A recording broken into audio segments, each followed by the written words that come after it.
Hello guys, প্রতিমার পাঠশালায় তোমাদের স্বাগত। আজ আমরা পঞ্চম শ্রেণীর অর্থাৎ ক্লাস 5-এর লেসন 1 গান্ধী দি মহাত্মার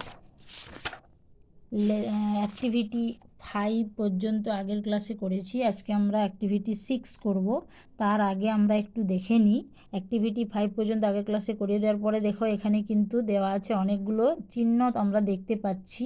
এইগুলোকে সবই কিন্তু বলা হয় পাংচুয়েশন মার্ক বা জ্যোতি চিহ্ন। বুঝতে পেরেছো? এখানে কিছু দেওয়া আছে, দেখো না, ইউ সি দ্যাট, দেখে নিতে পারো। এতে ফুল স্টপ, কমা, কোশ্চেন মার্ক আর ইনভার্টেড কমা। বুঝতে পেরেছো? ইনভার্টেড কমা কখন হয় দেখো, সব কিন্তু কোনটা কখন হয় সব দেওয়া আছে। Full stop indicates the end of a sentence, অর্থাৎ বাক্য শেষ হলে কিন্তু ফুল স্টপ দিতে হয়।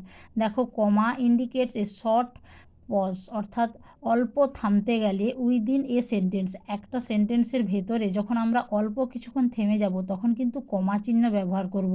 কোশ্চেন মার্ক ইন্ডিকেটস, যেটা চিহ্নিত করছে এ কোশ্চেন, যদি কোনো প্রশ্ন বোঝায় তাহলে আমরা কোশ্চেন মার্ক দেব।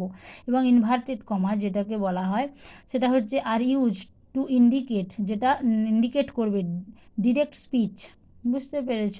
যখন সরাসরি কোনো বক্তব্য কেউ বলবে তার মধ্যে তখন কিন্তু আমরা ইনভার্টেড কমা ব্যবহার করব। দেখো these are all punctuation marks, এগুলো কিন্তু সব কিন্তু জ্যোতি চিহ্ন বা বিরাম চিহ্ন বলা হয়ে থাকে। এইগুলো জানলে আমরা অ্যাক্টিভিটি 6টা পারবো। দেখো ওয়ান ডে, একদিন, এ ম্যান, একজন মানুষ, ওয়েন্ট গিয়েছিল, টু দ্য মার্কেট, বাজারে। দেখো এটা শেষ হয়ে গেছে তাই আমরা ফুল স্টপ, এটা দেওয়া আছে এখানে একটা করে দেওয়া আছে। এই যে one is done for you, একটা তোমাদের জন্য করে দেওয়া আছে। হি বট, সে কিনেছিল। দেখো বাইয়ের পাস্টেন্স, যাই হোক পাস্টেন্স। এ বক্স, একটা বাক্স, একটা কমা, কিছুক্ষণ থেমে যাব তাই কমা দিয়েছি। A bat, comma, a ball and a pen from the market, সে বাজার থেকে বাক্স, ব্যাট, বল এবং একটি পেন কিনেছিল। হিজ ব্যাগ বিকেম হেভি, তার ব্যাগটা ভারী হয়ে গিয়েছিল, তাই এটা ফুল স্টপ দিয়ে দিলাম। ডু ইউ নো, তুমি কি জানো, হোয়াট হি ডিড দেন, তারপর সে কি করেছিল। দেখো এখানে ডু, দেখো ভার্ব দিয়ে শুরু হয়েছে মানে আমরা বুঝতে পারছি এটা কোশ্চেন মার্ক হবেই অবশ্যই, তাই কোশ্চেন মার্ক দিয়েছি। He said to A horse, দেখো সে একটা ঘোড়াকে বলেছিল, দেখো তাই এখানে কমা কমা দিলাম। তারপরে দেখো ইনভার্টেড কমা শুরু করেছি। প্লিজ শেয়ার মাই লোড, আমার এই বোঝাটা তুমি ভারটা নাও, ভারটা নাও। দেখো এখানে full stop. It is too heavy for me, এটা আমার কাছে খুব ভারী হয়ে গেছে, ফুল স্টপ দিয়ে ইনভার্টেড কমা শেষ। এটা সে বলেছিল ঘোড়াটিকে, এটা ডিরেক্ট স্পিচ তাই এটা ইনভার্টেড কমা হয়েছে। তারপরে দেখো দি হর্স রিপ্লাইড, তারপরে ঘোড়াটি তাকে প্রত্যুত্তরে কি বলেছিল, তাহলে কমা হবে, তারপরে আবার ইনভার্টেড কমা শুরু হলো। ইট ইজ ইউর লোড, এটা তোমার বোঝা, তাই ফুল স্টপ দিলাম। Don't ask me to share it, আমাকে বলো না এটা বয়ে নিয়ে যাওয়ার জন্য, ফুল স্টপ দিলাম, ইনভার্টেড কমা শেষ করলাম। বোঝা গেল? এবার দেখো লেটস লার্ন। এবার WH ওয়ার্ড কিছু দেওয়া আছে, তোমরা নিশ্চয়ই দেখতে পাচ্ছ। WH who, where, when, which, এগুলো আমি আমার আগের ভিডিওতে দেখবে WH ওয়ার্ডগুলো কখন কোনটা বসে এবং কোনটার মানে কি আমি সব দিয়ে রেখেছি। তাও বলে দিই, হু মানে কে, হোয়ার মানে কোথায়, হোয়েন মানে কখন, হুইচ মানে কোনটা, এইগুলো বোঝাতে এগুলো ব্যবহার করা হয়ে থাকে। সেখান থেকে দিয়েছে অ্যাক্টিভিটি 7, দেখো let's fill in the blanks with, যাই হোক হু, হোয়েন, হোয়াট আর হোয়ার দিয়ে করেছে। দেখো ধরো আমি এটা জানি না, বলছে dash do you play with your friends, জিজ্ঞাসা দিয়েছে। সবসময় তোমরা মনে রাখবে উত্তরটা আগে বুঝে নিবে উত্তরটার মানেটা কি বলতে চাইছে। আই প্লে, আমি খেলি, উইথ মাই ফ্রেন্ডস, আমার বন্ধুদের সঙ্গে, ইন দ্য আফটারনুন। দেখো বোঝার চেষ্টা করো, আফটারনুন একটা সময় বুঝিয়েছে, বিকেলবেলা, তাই আমাকে বুঝে নিতে হবে এটা হোয়েন দিয়েছে, তাহলে হোয়েন হতে হবেই। When do you play with your friends, কখন তুমি তোমার বন্ধুদের সঙ্গে খেলো, তার উত্তরে বলেছে I play with my friends in the afternoon. বুঝতে পেরেছো? তাহলে এইটাকে ইন্ডিকেট করেছে সময়, টাইম, তার জন্য হোয়েন। আমরা জানি সময় বোঝালে হোয়েন বসে।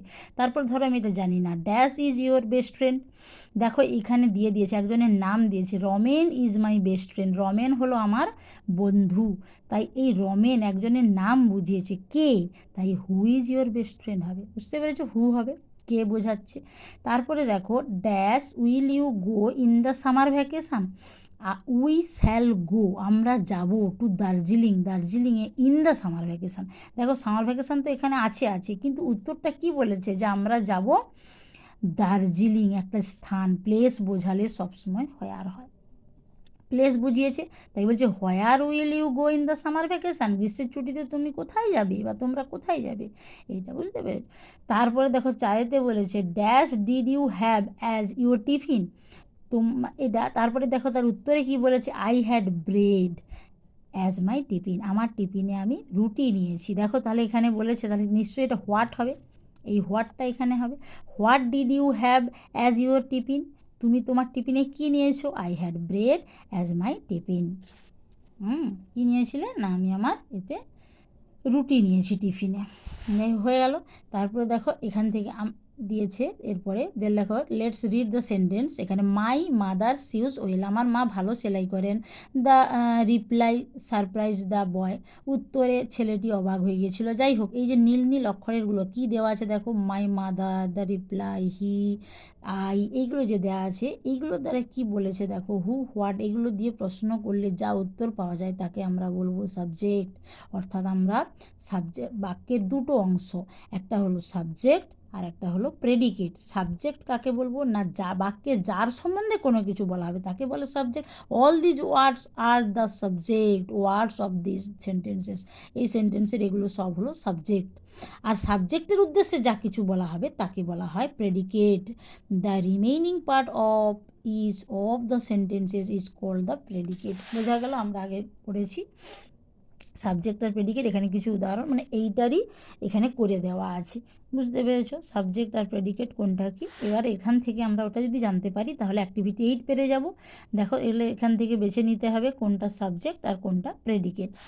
এখানে দেখো দি বয় প্লেজ ইন দ্য ফিল্ড, বালকটি মাঠে খেলছে, তাহলে দি বয়টা হলো সাবজেক্ট, বাকিটা হলো predicate. He is very happy today, সে আজ খুব খুশি, তাহলে হিটা হলো সাবজেক্ট, বাকিটা হলো predicate. The girl stood first this year, এই বছরে মেয়েটি ফার্স্ট পজিশনে মানে ফার্স্ট হয়ে দাঁড়িয়ে আছে, তাহলে দেখো তাহলে প্রথমে দাঁড়িয়ে আছে মেয়েটি এই বছরে। দেখো দি গার্ল তাহলে হলো সাবজেক্ট, বাকিটা হলো predicate. The moon revolves round the earth, তাহলে পৃথিবীর চারিদিকে চন্দ্র ঘোরে, তাহলে দি মুনটা হলো এখানে সাবজেক্ট, কারণ মুনের উদ্দেশ্যেই বলা হয়েছে, তাই বাকিটা হলো প্রেডিকেট হলো। এরপরে দেখো এরপরে কি বলেছে দেখো, লেটস লার্ন। এখানে দেখো আমরা দেখতেই পাচ্ছি অ্যান, এগুলো সব দেওয়া আছে না, তার মানে এগুলো সব কি, এগুলো সব হচ্ছে আর্টিকেলস।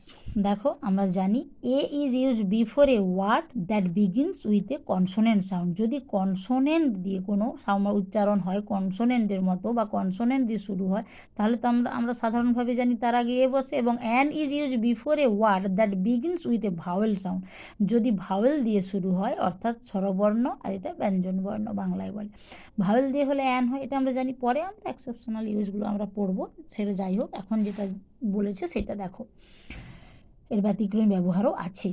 আমার আর্টিকেলস ভিডিওতে দেখবে, আমরা আর্টিকেলস নিয়ে আলোচনা করা আছে এ অ্যান্ড ডি এর ব্যবহার।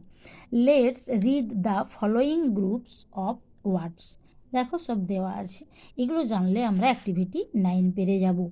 এ এবং অ্যান দিয়ে করতে হবে, dash orange an orange, dash goat A goat, বুঝতে পেরেছো, a man an ice cream an airship, দেখো সব এগুলো সব ভাওয়েলের আগে অ্যান বসেছে। A lake an আমব্রেল্লা, A cricketer হলো।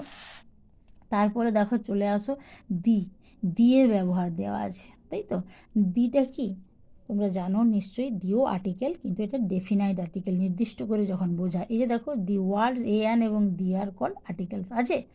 দি কোনো পৃথিবীতে একটি মাত্র কোনো জিনিস বোঝালে বা নির্দিষ্ট করে বোঝালে তার আগে দি বসে, the Ganga, the Himalaya, the moon, the best player, the sun, এগুলো সব বুঝতে পেরেছো।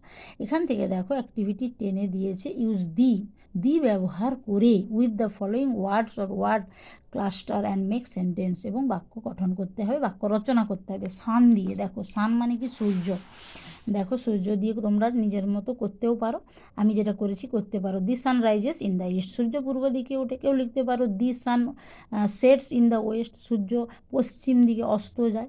যাই হোক, তারপরেই দেওয়া আছে দেখো ইন্ডিয়ান ওশিয়ান, ইন্ডিয়ান ওশিয়ান দিয়ে করেছি। Andaman and Nicobar Iceland R surrounded with Indian Ocean. দেখো আন্দামান এবং নিকোবর দ্বীপপুঞ্জের চারিদিকেই ভারত মহাসাগর রয়েছে। ইন্ডিয়ান ওশিয়ান মানে ভারত মহাসাগর। তারপরেই আছে এল্ডেস্ট সন, অর্থাৎ সবথেকে বড় সন্তান। Ram is the eldest son of Bimal. বিমলের সবথেকে বড় সন্তান হলো রাম। তোমরা এই নামগুলো চেঞ্জ করেও করতে পারো। তারপরে ইন্ডিয়ান ক্রিকেট টিম, দেখো ভারতীয় ক্রিকেটের যে দল সেটা দিয়ে দিয়েছে। Indian cricket team is playing against Australia now. এখন ভারত অস্ট্রেলিয়ার বিপক্ষে খেলবে। তারপরে দেখো আমরা অ্যাক্টিভিটি 11-এ চলে যাব। অ্যাক্টিভিটি 11 আছে let's fill in the blanks with suitable articles. Articles দিয়েই এখানে করতে বলেছে, সেটা এ হতে পারে, অ্যান হতে পারে বা দি হতে পারে। India on the cricket world cup, নির্দিষ্ট করে বোঝাচ্ছে তাই দি হবে। For the second time in 2011 it was a moment of great triumph and an event of great inspiration to the youth of India. The members of Team India were hailed as national heroes. হলো, এটা করে দিয়েছি। এবার দেখো activity 12, let's write 4 sentences about a great man. একজন মহান মানুষের সম্বন্ধে 4টি বাক্য লিখতে বলেছে। দেখো 4টি বাক্য করতে বলে, যে কোনো একজন মহান ব্যক্তি, তোমরা যার ক্ষেত্রে যে নাম জারি করতে পারো। আমি তবে একটাই করে দিয়েছি। তো এর আগে আমি নেতাজি সুভাষচন্দ্র বসু সম্বন্ধেও একটা প্যারাগ্রাফ আমার ভিডিওতে আছে, তোমরা দেখে নেবে। তো আমি গান্ধীজি দিয়ে করেছি, যেহেতু এটা গান্ধীজিরই চ্যাপ্টার ছিল তাই আমি গান্ধীজি দিয়ে করেছি। Gandhiji is called the father of Indian nation. Gandhiji হলেন জাতির জনক, সেই নামেই তিনি পরিচিত। He was born on October 2 বা 2 অক্টোবর করতে পারো 1869 ইন গুজরাট। তিনি গুজরাটে 1869 সালের গুজরাটে 2রা অক্টোবর জন্মগ্রহণ করেছিলেন। His long fight lead to Indians freedom. ভারতের স্বাধীনতা কিন্তু তার দীর্ঘ যুদ্ধের জন্যই এসেছিল। ভারত যে স্বাধীন হয়েছিল তার দীর্ঘ যুদ্ধের সাহায্যেই। হি ওয়াজ কল্ড মহাত্মা। তিনি মহাত্মা নামে পরিচিত বা মহাত্মা নামটাও তিনি পেয়েছিলেন।